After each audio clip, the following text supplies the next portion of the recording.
नमस्कार दोस्तों, योग आधार चैनल में आपका स्वागत है। इस वीडियो में हमारी आध्यात्मिक यात्रा विवेक चूड़ामणि के 7वें श्लोक से 13वें श्लोक तक रहेगी। श्लोक 7, मुक्ति के लिए धन और कर्मों की निरर्थकता। इस श्लोक में शंकराचार्य जी यह स्पष्ट करते हैं कि अमरत्व यानी कि मोक्ष, जो जन्म और मृत्यु के चक्र से सच्ची मुक्ति है, उसे खरीदा नहीं जा सकता, ना ही इसे किसी बाहरी कार्य या भौतिक संपत्तियों के माध्यम से प्राप्त किया जा सकता है। हमारे सर्वोच्च प्रामाणिक ग्रंथ वेद स्पष्ट रूप से यही कहते हैं। इसका अर्थ है कि सच्चा मोक्ष या मुक्ति सांसारिक वस्तुओं या कर्मों से नहीं, बल्कि आत्मज्ञान और आत्म साक्षात्कार से प्राप्त होती है। दोस्तों, इसे ऐसे समझें, क्या धन वास्तव में आपको चिरस्थायी शांति या दुखों से मुक्ति दिला सकता है? एक राजा जिसके पास असीम धन है, फिर भी प्रकृति के नियमों, बुढ़ापे, बीमारी और मृत्यु के अधीन है। उसका सोना और रत्न उसे शाश्वत युवावस्था या दुख का अंत नहीं दिला सकते। इसी तरह केवल कर्मकांड या अच्छे काम करना, हालांकि मन को शुद्ध करने के लिए सराहनीय है, मोक्ष का सीधा मार्ग नहीं है। वे एक दर्पण को चमकाने जैसे हैं। दर्पण साफ हो जाता है, लेकिन वह जो प्रकाश दर्शाता है वह चमकाने से उत्पन्न नहीं होता, वह केवल प्रकट होता है। तो यदि आप मानते हैं कि धन जमा करने या अनगिनत अनुष्ठानों को सावधानी पूर्वक करने से आपको परम स्वतंत्रता मिलेगी, तो आप गलत हैं। शास्त्र हमें इस गलत धारणा से स्पष्ट रूप से दूर रहने का मार्गदर्शन करते हैं। श्लोक 8, मुक्ति का मार्ग, त्याग और गुरु का सानिध्य। विमुक्ति यानी कि मुक्ति के मार्ग पर सच्चे ज्ञान की तलाश करने वाले एक विद्वान को ईमानदारी से प्रयास करना चाहिए।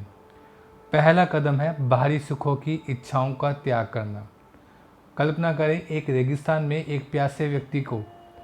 यदि वह मृग तृष्णा के पीछे भागता रहेगा तो उसे कभी भी असली पानी नहीं मिल पाएगा। इसी तरह जब तक हमारा मन क्षणभंगुर इंद्रिय सुखों, धन, प्रसिद्धि, आराम की खोज में गुलाम बना रहेगा, तब तक हम बंधे रहेंगे। हमें अपनी दृष्टि भीतर की ओर मोड़नी होगी, यह समझते हुए कि सच्चा सुख बाहरी वस्तुओं में नहीं, बल्कि जो हमें भीतर से अनुभव करते हैं उसमें है। दूसरा कदम है व्यक्ति को एक अच्छे और उदार गुरु के पास जाना चाहिए। जिस तरह एक खोए हुए यात्री को अनजान जगह में एक मार्गदर्शक की आवश्यकता होती है, उसी तरह एक आध्यात्मिक जिज्ञासु को एक गुरु की आवश्यकता होती है, जिसने पहले ही मार्ग पर चलकर सत्य को जान लिया हो। यह गुरु के पास जाना विधिवत होना चाहिए, जिसका अर्थ है विनम्रता, श्रद्धा और सीखने की सच्ची इच्छा के साथ, जैसे कि मुंडक उपनिषद जैसे शास्त्रों में बताया गया है। एक बार जब आपको ऐसा गुरु मिल जाए तो आपको उनके द्वारा बताए गए सत्य पर अपने मन को एकाग्र करना चाहिए। इसका मतलब सिर्फ सुनना नहीं है, बल्कि गहन चिंतन करना, आत्मसात करना और उन शिक्षाओं के अनुसार जीना है। इसे एक जटिल संगीत वाद्य यंत्र बजाना सीखने जैसा समझे। आपको एक कुशल शिक्षक की आवश्यकता होती है, आपको लगन से अभ्यास करना होता है और आपको सभी निर्देशों को आत्मसात करना होता है। केवल संगीत बजाने की इच्छा पर्याप्त नहीं होती है। 9वां श्लोक, सही विवेक द्वारा स्वयं का उद्धार। दोस्तों, यह श्लोक आत्म प्रयास और सही समझ की शक्ति पर जोर देता है। योगारूढ़ अवस्था प्राप्त करके जन्म और मृत्यु के सागर में डूबे हुए व्यक्ति को स्वयं ही सही विवेक के प्रति निष्ठा से उभारना चाहिए। हम एक प्रकार से संसार यानी कि जन्म और मृत्यु के चक्र के विशाल और अशांत सागर में डूबे हुए हैं, जो दुख और अनित्यता से भरा है। हम इस दुर्दशा से खुद को कैसे उभारें? इसका उत्तर दो प्रमुख तत्वों में निहित है: योगारूढ़ अवस्था प्राप्त करना और सही विवेक के प्रति निष्ठा। दोस्तों, योगारूढ़ अवस्था, जैसे कि भगवद गीता में वर्णित है, वह अवस्था है जहाँ व्यक्ति ना तो इंद्रिय विषयों से जुड़ा हुआ होता है और ना ही कर्मों से, और उसने सभी इच्छाओं को छोड़ दिया होता है। यह दोस्तों आंतरिक स्थिरता और वैराग्य की स्थिति है। एक बार जब यह नींव रख दी जाती है तो आप सही विवेक को लागू करते हैं। इसका अर्थ है दोस्तों, सत्य को असत्य से, नित्य को अनित्य से और आत्मा को अनात्मा से पहचानने की अटूट प्रतिबद्धता। कल्पना करें कि एक तैराक एक तेज धारा में फंस गया है। यदि वह घबराता है और हाथ पैर मारता है तो वह डूब जाएगा, लेकिन यदि वह खुद को शांत करता है, स्थिति का आकलन करता है, यानी कि सही विवेक का उपयोग करता है और फिर एक सुरक्षित किनारे की ओर तैरता है, तो वह खुद को बचा सकता है। यह सत्य पर अटूट ध्यान ही हमें भ्रम की गहराई से बाहर निकालता है। 10वां श्लोक, आत्मज्ञान के लिए कर्मों का त्याग। दोस्तों, यह श्लोक हमें पिछले सिद्धांतों के व्यवहारिक अनुप्रयोग पर मार्गदर्शन करता है। बुद्धिमान और ज्ञानी व्यक्ति को आत्मा के साक्षात्कार का अभ्यास शुरू करने के बाद सभी कर्मों को त्याग देना चाहिए और जन्म और मृत्यु के बंधनों को काटने का प्रयास करना चाहिए। दोस्तों, यह श्लोक सभी कर्मों के त्याग की बात करता है। एक माली के बारे में सोचें। नए सुंदर फूल उगाने के लिए उसे पहले उन खरपतवारों को साफ करना होगा जो मौजूदा पौधों का गला घोंटते हैं।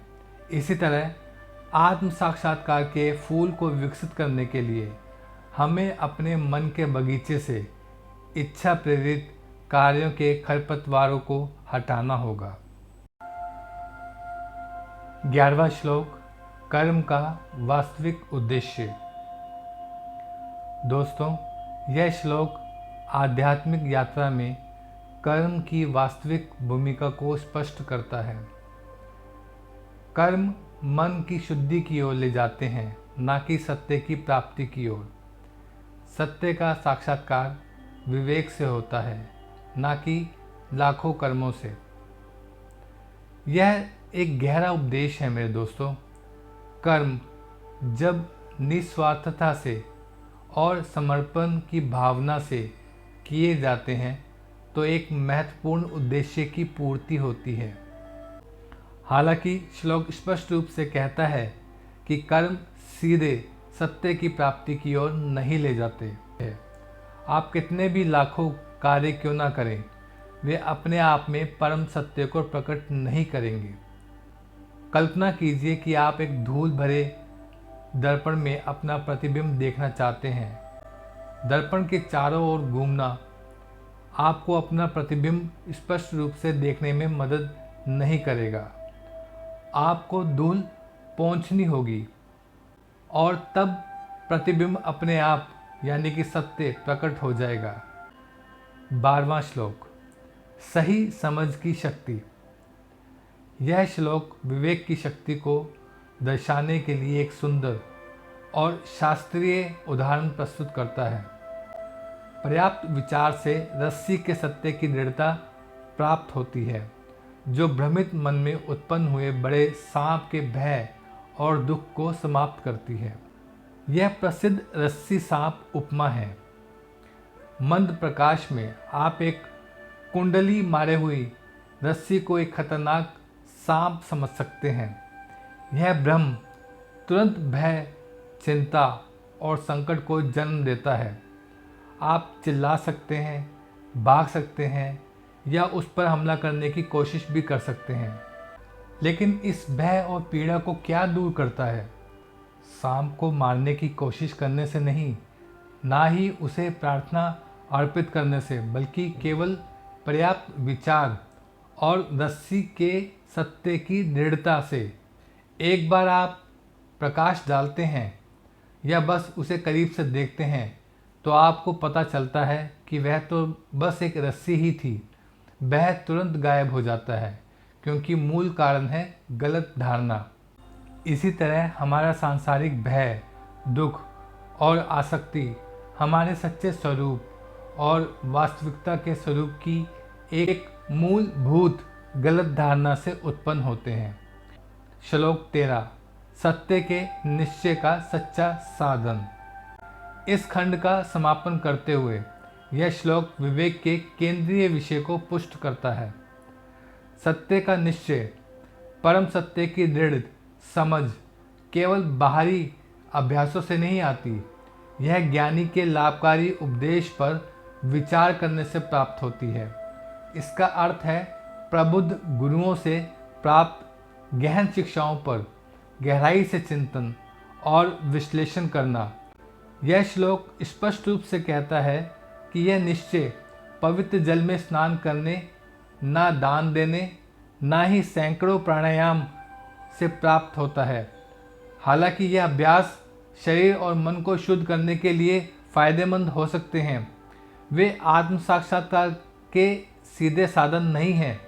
वे आधार तैयार कर सकते हैं, लेकिन वे सत्य के बीज को बो नहीं सकते। जैसे आप केवल व्यायाम करके या अच्छा भोजन खाकर उन्नत भौतिकी के सिद्धांतों को नहीं समझ सकते, वैसे ही आप उन लोगों के मार्गदर्शन के बिना गहन बौद्धिक जांच और तर्क संगत चिंतन के बिना अस्तित्व के परम सत्य को नहीं समझ सकते जो इसे जानते हैं। संक्षेप में विवेक चूड़ामणि के ये श्लोक हमें ज्ञान योग यानी ज्ञान के मार्ग की ओर शक्तिशाली ढंग से मार्गदर्शन करते हैं।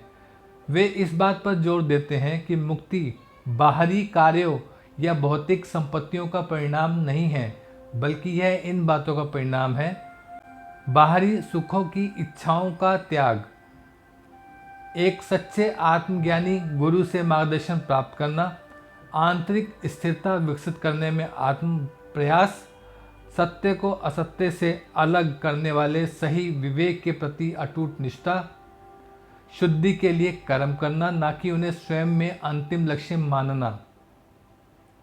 दोस्तों, मैं कामना करता हूँ कि आप सभी इस मार्ग पर ईमानदारी और अटूट संकल्प के साथ चलें और सत्य का प्रकाश आपके हृदय में उज्जवल रूप से प्रकाशित हो। ओम शांति।